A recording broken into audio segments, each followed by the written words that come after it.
إن الحمد لله نحمده ونصلي على رسوله الكريم أما بعد أعوذ بالله من الشيطان الرجيم بسم الله الرحمن الرحيم وما خلقت الجن والإنس إلا ليعبدون وما خلقت الجن والإنس إلا ليعبدون প্রিয় দোস্ত আহবাব ভাই ও বোনেরা দেশে বিদেশে যারা যেখানে আছেন আমার বন্ধুবান্ধব যারা আছেন আত্মীয়স্বজন যারা যেখানে আছেন আমার ভিডিওগুলোর ফলোয়ার যারা আছেন সকলকে আন্তরিকভাবে একটা বিষয় নিয়ে আজকে আলোচনা অংশগ্রহণের জন্য বলবো ইনশাআল্লাহ এবং চেষ্টা করব একটা বিষয় নিয়ে আমি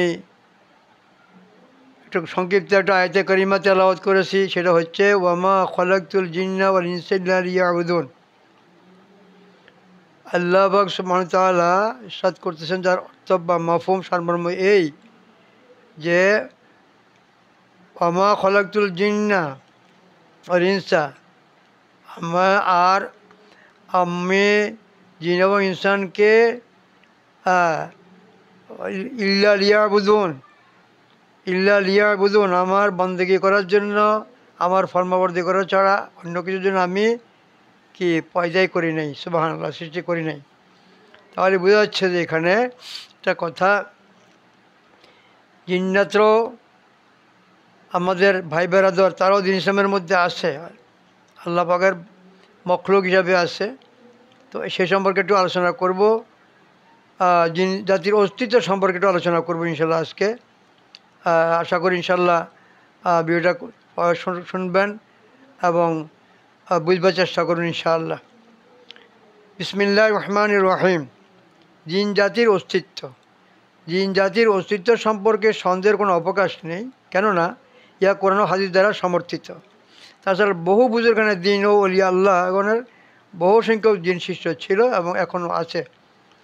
জিন জাতির ইতিহাস বহু প্রাচীনকালের হলেও ভূপৃষ্ঠে তাদের একচেটিয়া কর্তৃত্ব ছিল বলে জানা যায়। আল্লাহ পাক তার কালামে পাকে সুস্পষ্টভাবে জিন ও ইনসানের সৃষ্টির উদ্দেশ্য সম্পর্কে ঘোষণা করেছেন, তা হলো তার এবাদত ব্যতীত অন্য কোনো উদ্দেশ্য নয়। ওমা খলাকতুল জিন্না ওয়াল ইনসা ইল্লা লিয়াবুদুন, এইখানে আসছে কথাটা। আর তা হলো তার এবাদত ব্যতীত অন্য কোনো উদ্দেশ্য নয়। তাই দেখা যায় জিনদের আদি পিতা তারান্নুস এর জন্মের পর থেকে সর্বশেষ জিন জাতি ধ্বংস হওয়া পর্যন্ত অনূন্য 1,40,000 বছর অতিক্রম হয়েছিল। আল্লাহু আকবার, 1,40,000 বছর। অতঃপর ইনসানের আদি পিতা সৃষ্টির ব্যবস্থা গ্রহণ করা হয়। মোট কথা, জিন জাতি এখনও ভূপৃষ্ঠে বিদ্যমান। তারা ইনসানের মতোই একই দিন ইসলামের অধীন। অবশ্য মানুষের মতোই অমুসলিম জিনও রয়েছে। এই জন্য আমরা প্রথমে সূরা জিন নিয়ে আলোচনা শুরু করব। আসুন সূরা আল জিন কী আছে, তাফসীরে মারফুল কোরআন থেকে যেটা বলা হয়েছে, বিসমিল্লাহির রহমানির রহিম, ফালাম্মা নাফারা মিনকুম ইলা আখির আয়া, যে আয়াতটা আছে যেখানে বলছে নাফার শব্দ বলা হয়েছে, শব্দটি 3 থেকে 10 পর্যন্ত সংখ্যা জ্ঞাপন করে। বর্ণিত আছে যে আয়াতে আলোচিত জিনদের সংখ্যা ছিল 9। তারা ছিল নসিবাইনের অধিবাসী। নসিবাইন একটা জায়গার নাম। জিনদের স্বরূপ, জিন আল্লাহ তাআলার এক প্রকার অশরীরী আত্মাধারী ও মানুষের ন্যায় জ্ঞান ও চেতনাশীল সৃষ্ট জীব। তারা মানুষের দৃষ্টিগোচর নয়, এই কারণে তাদেরকে জিন বলা হয়। জিনের শাব্দিক অর্থ হলো গুপ্ত। কোরআন পাকে তাদেরকে শয়তান বলা হয়েছে, বাহ্য তারাও জিনদের দুষ্ট শ্রেণীর নাম। জিন ও ফেরেশতাদের অস্তিত্ব কোরআন ও সুন্নাহর অকাট্য বর্ণনা দ্বারা প্রমাণিত। এটা অস্বীকার করা কুফরি। তাফসীরে মাযহারির কথা এটা এখানে আসছে। এবার আসি আমরা যে কুল উহিয়া ইলাইয়া থেকে জানা গেল যে এখানে সূরা জিনের আয়াত, এটা এই লফজ, এই 3টা শব্দ, কুল বলো, উহিয়া ইলাইয়া, এতে জানা গেল যে এখানে বর্ণিত ঘটনায় রাসূলুল্লাহ সাল্লাল্লাহু আলাইহি ওয়াসাল্লাম জিনদের সচক্ষে দেখেননি, আল্লাহ তাআলা ওহীর মাধ্যমে তাকে অবহিত করেছেন। এবার সূরা জিন যে নাজিল হলো সে সম্পর্কে কথা আসুক। সহিহ বুখারী, মুসলিম, তিরমিজি ইত্যাদি কিতাবে হযরত ইবনে আব্বাস রাদিয়াল্লাহু আনহু বর্ণনা করেন, এই ঘটনায় রাসূলুল্লাহ সাল্লাল্লাহু আলাইহি ওয়াসাল্লাম জিনদেরকে ইচ্ছাকৃতভাবে কোরআন শোনাননি এবং তিনি তাদেরকে দর্শনও করেননি। এই ঘটনা তখনকার যখন শয়তানদেরকে আকাশের খবর শোনার থেকে উল্কাপিণ্ডের মাধ্যমে প্রতিহত করা হয়েছিল। এ সময় জিনরা পরস্পরে পরামর্শ করলো যে আকাশের খবরাদি শোনার ব্যাপারে বাধা দানের এই ব্যাপারটি কোনো আকস্মিক বেকার ঘটনা মনে হয় না। পৃথিবীতে অবশ্যই কোনো নতুন ব্যাপার সংঘটিত হয়েছে।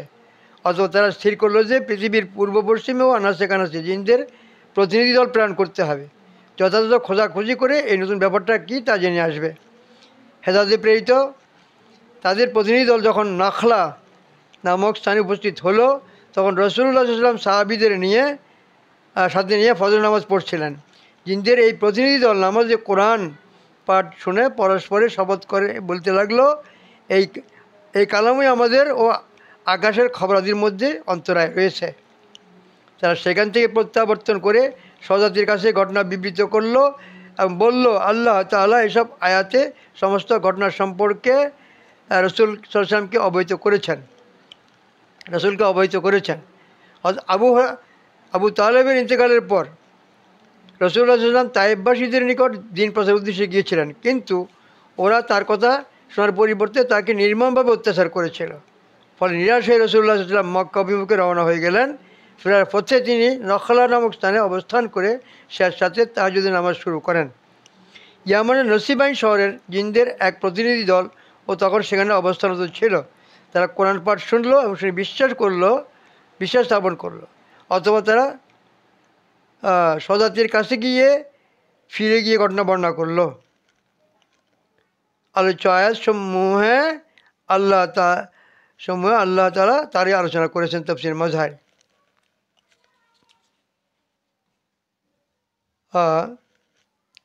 এবার আসি এক ঘটনায়, জনৈক সাহাবী ও জিনের ঘটনা। ইবনে জৌজি রহমতুল্লাহ আলাইহি আস-সফওয়া গ্রন্থে হযরত সাহল ইবনে আব্দুল্লাহ রাদিয়াল্লাহু আনহু থেকে বর্ণনা করেছেন, তিনি এক জায়গায় জনৈক বৃদ্ধ জিনকে বাইতুল্লাহর দিকে মুখ করে নামাজ পড়তে দেখেন। সে পশমের জুব্বা পরিহিত ছিল। হযরত সাহল বলেন, নামাজ সমাপনান্তে আমি তাকে সালাম করলে সে জবাব দিল ও বলল, তুমি এই জুব্বার চাকচিক্য থেকে বিস্মিত হচ্ছ? জুব্বাটি 700 বছর ধরে আমার গায়ে আছে। সুবহানাল্লাহ। এই জুব্বা পরিধান করে আমি ঈসা আলাইহিস সালামের সাথে সাক্ষাৎ করেছি, অথবা এই জুব্বা গায়েই আমি মুহাম্মদ সাল্লাল্লাহু আলাইহি ওয়াসাল্লামের দর্শন লাভ করি। যেসব জিন সম্পর্কে সূরা জিন অবতীর্ণ হয়েছে আমি তাদেরই একজন। তাফসীর মাজহারের কথা এটা, কারণ বানোয়ারি কোনো কথা না, কিন্তু বুঝবেন না কেউ। হাদিসে বর্ণিত লাইলাতুল জিনের ঘটনায় আব্দুল্লাহ ইবনে মাসউদকে সাথে নিয়ে রাসূলুল্লাহ সাল্লাল্লাহু আলাইহি ওয়াসাল্লামের ইচ্ছাকৃতভাবে জিনদের কাছে ধর্ম প্রচারের উদ্দেশ্যে মক্কার দূরে জঙ্গলে যাওয়া এবং কোরআন শোনানো উল্লিখিত আছে। এটা বাহ্যত সূরায় বর্ণিত কাহিনীর পরবর্তী ঘটনা। আল্লামা খফাজি বর্ণনা করেন, নির্ভরযোগ্য হাদিস দ্বারা প্রমাণিত যে জিনদের প্রতিনিধি দল রাসূলুল্লাহ সাল্লাল্লাহু আলাইহি ওয়াসাল্লামের কাছে একবার দুবার নয় 6 বার আগমন করেছিল। অতএব সূরার বর্ণনা ও হাদিসের বর্ণনার মধ্যে কোনো বৈপরীত্য নেই। এখন আমরা জিন জাতি সৃষ্টি সম্পর্কে আলোচনা করব। এতে একটি বিষয় সুস্পষ্টভাবে জানা যাবে যে জিন জাতির ধ্বংস কাহিনী কী ছিল।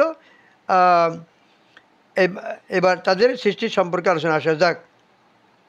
আল্লাহু আকবার। আসুন তাহলে জিন জাতির সৃষ্টি ও ধ্বংসের কাহিনী। মানব সৃষ্টির বহুকাল পূর্বে আল্লাহ রাব্বুল আলামিন জিন জাতির সৃষ্টি করিয়া পাঠাইয়াছিলেন। ইয়া কোনো মন গড়া ঘটনা বা অলৌকিক কাহিনী নয়।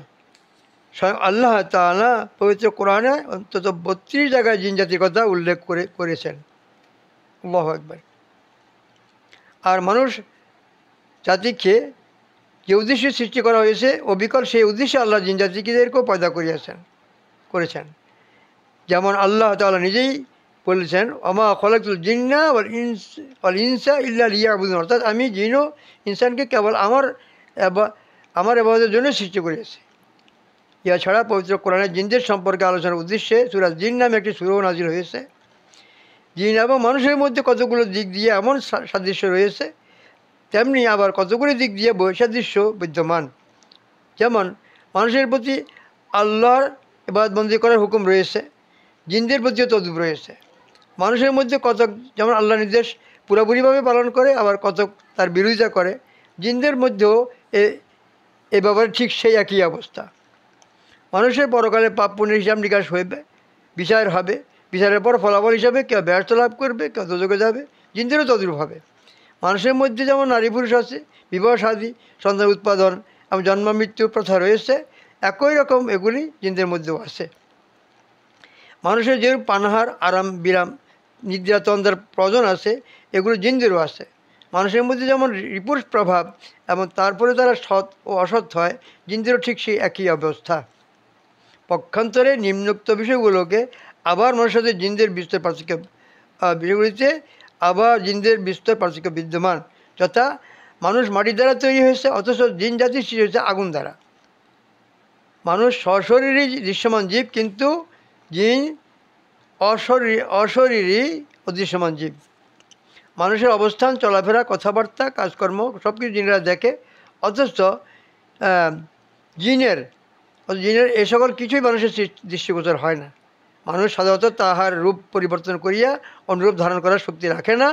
পক্ষান্তরে জিনরা ইচ্ছা করলে একমাত্র শেষ নয় মোহাম্মদ সাল্লাল্লাহু আলাইহি ওয়াসাল্লামের পবিত্র আকৃতি ছাড়া সাধারণত যে কোনো মানুষও পশু পাখির রূপ ধারণ করতে পারে। সাধারণ অবস্থায় জিন মানুষের নানাভাবে উপকার করতে পারে, আবার ক্ষতি করতে পারে।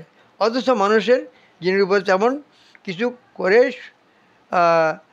সুযোগ ও সামর্থ্য নেই কিছু করার। অথচ মানুষের জিনের উপর যেমন কিছু করার সুযোগ ও সামর্থ্য নেই। কতগুলি দিক দিয়ে জিনদের ফেরেশতাদের সাথেও সাদৃশ্য রয়েছে। যেমন ফেরেশতাদের মতো ইচ্ছে ইয়ারও অদৃশ্যমান অশরীরী ও দ্রুত গতিশীল জীব। আবার ফেরেশতাদের সাথে বৈসাদৃশ্যও আছে, যথা ফেরেশতাগণ নূরের আর জিনগণ আগুনের তৈরি। ফেরেশতাদের মধ্যে নারী পুরুষ নাই, কিন্তু জিনদের মধ্যে আছে। ফেরেশতাদের আহার বিহার আরাম নিদের প্রয়োজন নাই, কিন্তু জিনদের আছে। ফেরেশতাদের সবাই কেবল আল্লাহর নির্দেশ পালনেই রত, ইবাদতেই এদের কাজ, কেউ এর বিরোধিতা করে না। কিন্তু জিনদের মধ্যে কিছু সংখ্যক আল্লাহর বাধ্যগত আর কিছু সংখ্যক অবাধ্যগত। রোজ কিয়ামতে ফেরেশতাদের কোনো হিসাব নিকাশ নাই, বিচারও নাই। পক্ষান্তরে জিনদের জন্য এই সমস্ত নির্ধারিত রয়েছে। ফেরেশতাগণের পানাহার ও নিদ্রার প্রয়োজন নাই, রোগ ব্যাধি তাদেরকে স্পষ্ট করে না। তাদের মৃত্যু হবে কেবল সেই দিন যেদিন ইসরাফিল আলাইহিস সালাম সিংহে ফুঁক দান করবেন। তারা পিতার ঔরসে ও মাতার গর্ভে জন্মগ্রহণ করে না। পক্ষান্তরে জিনদের রোগ ব্যাধি জরা মৃত্যু আছে, এবং মানুষের মতো তাহারাও পানাহার করে, তন্দ্র ও নিদ্রাবিভূত হয়, পিতার ঔরসে ও মাতার গর্ভে জন্মগ্রহণ করে। তাছাড়া মানুষের মতো তাহারাও কাম, ক্রোধ, লোভ, মোহ, মদ, মাৎসর্য অর্থাৎ ষড়রিপুর অধীন। আল্লাহু আকবার, আল্লাহু আকবার। ও আল্লাহ, বহুত লম্বা কথা আসবে এখানে, আর একটু কথা শুনি ইনশাআল্লাহ। ধৈর্য ধরে পবিত্র কোরআনের তাফসীরে উল্লেখ আছে, রাসূল করিম সাল্লাল্লাহু আলাইহি ওয়াসাল্লাম এক জামানায় একদল জিন কোরআন মজিদের তেলাওয়াত শুনে পবিত্র কোরআনের প্রতি এবং হুজুর পাক সাল্লাল্লাহু আলাইহি ওয়াসাল্লামের প্রতি বিশ্বাস স্থাপন করে, এবং এই কথা তারা স্বজাতীয় অন্য জিনদের কাছেও প্রকাশ করে। তাদের এই প্রকার ঈমান গ্রহণের কথা আল্লাহ তাআলা স্বীয় প্রিয় রাসূল সাল্লাল্লাহু আলাইহি ওয়াসাল্লামকে জানাইয়া দিবার জন্য তার উপরে সূরা জিন নাজিল করেন। আল্লাহ বলেন যে, আমি জিনজাতিকে তেজস্কর আগুন দ্বারা তৈরি করেছে, মানব জাতিকে নম্র মাটির দ্বারা তৈরি করে গৌরবান্বিত করেছে। আলহামদুলিল্লাহ। মানব জাতির সৃষ্টি লগ্নে সর্বোত্তম একজন মানুষ আদি পিতা আদম আলাইহিস সালামকে সৃষ্টি করা হয়েছিল। তারপর ক্রমে ক্রমে তার দ্বারাই মানব জাতির বিস্তার লাভ ঘটেছে। ঠিক তদ্রূপ জিন জাতিরও একজন আদি পিতা ছিল, এবং তার দ্বারাই জিন জাতির বংশ বিস্তার লাভ ঘটেছে। জিন জাতীয় একজন আদি পিতার নাম খুমা, এবং জান্না তার উপাধি। এর অপর একটি নাম মারুজ। এই জিন আবুল জিন এবং তারানুস নামে জিনও মানব সমাজে পরিচিত। মানবজাতির মধ্যে যেমন পুরুষ নারীর মধ্যে বিবাহ মিলন প্রথার মাধ্যমে সন্তান জন্মলাভ করত, ধীরে ধীরে বংশ বিস্তার ঘটছে, ঠিক একইভাবে জিনদের মধ্যেও বিবাহ শাদী ও সন্তান জন্ম হয়ে সারা জগৎ জুড়ে তারা ছড়িয়ে পড়েছিল। আল্লাহু আকবার। আল্লাহু আকবার। জিন জাতি অগ্নি দ্বারা সৃষ্টি হয়েছে, তাই তাদের প্রকৃতিতে সর্বদাই উগ্রতার ভাব প্রকাশ পাচ্ছিল। ন্যায় রীতিনীতির অনুসরণ না করে ও ন্যায় অন্যায় ও সৎ কাজের মধ্যে কোনো বিচার না করে যখন যাহা ইচ্ছা তাই করতে লাগলো। তাছাড়া তাদের প্রতিটি কাজে ও কর্মে উগ্রতা, রূঢ়তা এবং বদমেজাজির লক্ষণ প্রকাশ পাইতে শুরু করলো। নিজেরা পরস্পরে জোড়া কলহ শুরু করে দিল। আল্লাহু আকবার। এরূপ অবস্থা প্রকাশ পাইতে থাকায় আল্লাহ তাআলা তাদের উপরে কিছু আদেশ নিষেধ ও বাধ্যবাধকতা আরোপ করতো। তাদেরকে রীতি অনুসারে চলার নির্দেশ দিলেন এবং তাদের মধ্যে একজন বাদশাহ পয়গম্বর প্রেরণ করলেন। তিনি আল্লাহর তরফে এও আদেশে জানাইয়া তাদেরকে সৎপথ অবলম্বন এবং অসৎপথ বর্জনের প্রেরণা ও উদ্দীপনা দান করবার দায়িত্ব গ্রহণ করলেন। জিনগণ কিছুদিন বেশ ভালোভাবেই তাদের বাদশাহ এবং পয়গম্বরের নির্দেশ প্রতিপালন করে সৎপথে থেকে কাল যাপন করতে লাগলো। কিন্তু শেষ পর্যন্ত তাদের অসৎ প্রবৃত্তি চাঙ্গা হইয়া তারা সৎপথ পরিত্যাগ করতো, অসৎ পথ অবলম্বন করলো এবং এতে বাধাদাতা বাদশাহ পয়গম্বরকে হত্যা করে ফেললো। এইভাবে তাদের প্রতিবন্ধকতা বিধৃত করে তারা ভীষণ পাপাচারী হয়ে উঠল। আল্লাহু আকবার। অনেক কথা সে তো অনেক কথা আসবে এখন ইনশাআল্লাহ। তো আমরা এইভাবে এখন আমরা একটু পরে সামান্য একটু অপেক্ষা করুন মেহরবানি করে। পরম দয়ালু তাআলা তাদেরকে সুপথে আনার জন্য পুনরায় একজন পয়গম্বর প্রেরণ করলেন, কিন্তু উক্ত পয়গম্বরের চেষ্টা সফল হলো না। মাত্র কিছু সংখ্যক জিন তার হেদায়েত মানে সুপথে ফিরে আসলো। অধিকাংশ জিনে পয়গম্বরের কথা অমান্য করে পাপাচারের মত্ত রইল। শেষ পর্যন্ত এবারও জিনগণ আল্লাহর প্রেরিত পয়গম্বরকে হত্যা করলো। আল্লাহ তাআলা অসীম দয়ালু, তাই জিনদের অন্যায় অপরাধের শাস্তি প্রদান না করে আবারও তাদেরকে হেদায়েত করার নিমিত্ত একজন পয়গম্বর প্রেরণ করলেন। এইভাবে আবুল জিনের পর হইতে প্রায় 36,000 বৎসর সময়ের মধ্যে জিনগণ বহু সংখ্যক পয়গম্বর হত্যা করার পর আল্লাহ তাআলা জিনদের প্রতি অত্যন্ত নাখোশ হলেন এবং ইয়াদিওকে উচ্ছেদ করার জন্য আসমান হইতে অসংখ্য ফেরেশতা পাঠিয়ে দিলেন। ফেরেশতাগণ আল্লাহ তাআলার নির্দেশে অনুযায়ী কোটি কোটি জিন হত্যা করে ফেলল। কেবলমাত্র যে সকল ইমানদার জিন পাপী জিনদের ভয়ে বন জঙ্গল পাহাড় পর্বতের গুহায় বসে আল্লাহ ইবাদতে লিপ্ত ছিল, তারাই ফেরেশতাদের হাত থেকে রক্ষা পাইল। দুনিয়ার অধিকাংশ জিন এইভাবে ধ্বংসপ্রাপ্ত হইল। যে অল্প সংখ্যক জিন রক্ষা পেয়েছিল তাদের বংশ বৃদ্ধি পাইয়া কালক্রমে আবার দুনিয়া জিনদের দ্বারা পরিপূর্ণ হইয়া উঠিল, কিন্তু তাদের অধিকাংশই পাপাচারে লিপ্ত হয়ে গেল। ইয়াদিওকে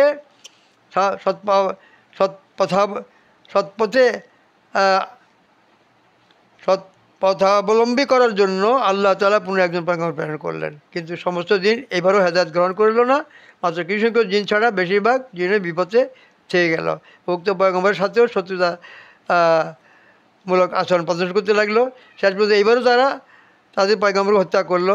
ইয়াদের অত্যাচার অনুসারে অতিষ্ঠ হয়ে কিছু সংখ্যক পুণ্যবান জিন বন জঙ্গলে আশ্রয় নিয়ে গোপন আল্লাহর ইবাদত করতে লাগলো। এখন কি হলো, সামান্য সময় একটু অপেক্ষা করো, অনেক লম্বা কথা, কিন্তু এটা সংক্ষেপে শেষ করে দেবে ইনশাআল্লাহ। পাপিষ্ঠ জিনদের আচরণে ক্রুদ্ধ হয়ে আল্লাহ তাআলা তাদেরকে শাস্তি দেওয়ার জন্য পুনরায় আসমান হইতে অগণিত ফেরেশতা দুনিয়াতে পাঠিয়ে দিলেন। ফেরেশতাদের হাতে পাপী জিনগণ নিহত হইল এবং সামান্য সংখ্যক পুণ্যবান জিন দুনিয়াতে বেঁচে থাকলো। এই পুণ্যবান জিনদের মধ্যে একজন শিক্ষিত সর্বাপেক্ষা ধার্মিক জিন ছিল, তার নাম ছিল চালপালিশ।